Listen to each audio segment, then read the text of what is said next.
ससुराल आकर बिगड़ गई। रचना की शादी को कई साल हो गए थे। सब बढ़िया था। छोटी बहू होते हुए भी वो बड़ी का हर फर्ज निभाती थी, क्योंकि बड़ी बहू तो आते ही अलग हो गई थी।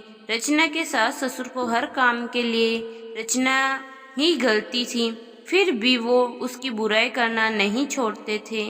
वो सबसे बड़ी बात बुराई थी अक्सर उसके ही परिवार वालों से करते थे, जो रचना को बचपन से ही जानते थे, या फिर रचना की सहेलियों से, या खुद के मायके वालों से।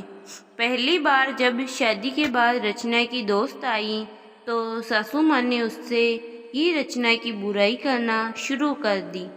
जब रचना को पता लगा तो उसने अपने पति नीलेश से कहा, माँ जी को समझवा दिया था कि कम से कम जो लोग उसे जानते हैं उनसे तो उसकी बुराई कर खुद की जगह हंसाई न करवाएं।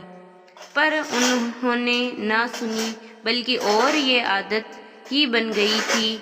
आजकल तो अक्सर ये कहती थी, रचना तुम पहले से ये काम अच्छा करती थी, अब नहीं करती हो, फिर भले ही वो कोई भी काम हो।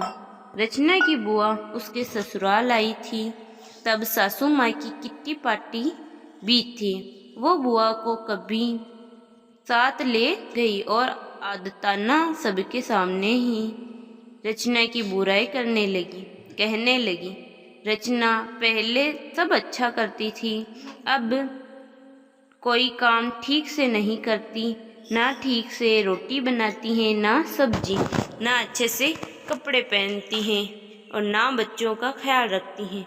वो और कुछ बोलती इससे पहले ही रचना की बुआ बोल पड़ी, लगता है ससुराल में आकर बिगड़ गई हैं, क्योंकि घर की तो वो बड़ी बेटी हैं और सारा घर और ऑफिस दोनों अच्छे से संभालती थी और बड़ों से लेकर बच्चों तक सभी का ध्यान भी रखती थी।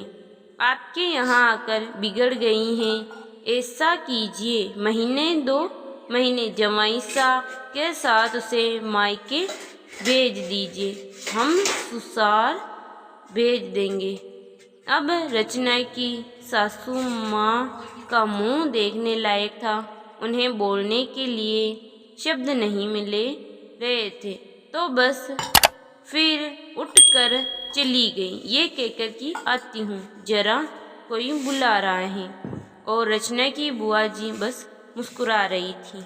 कहानी अच्छी लगी हो तो वीडियो को लाइक करें, चैनल को सब्सक्राइब करें और बेल आइकन को प्रेस कर दें।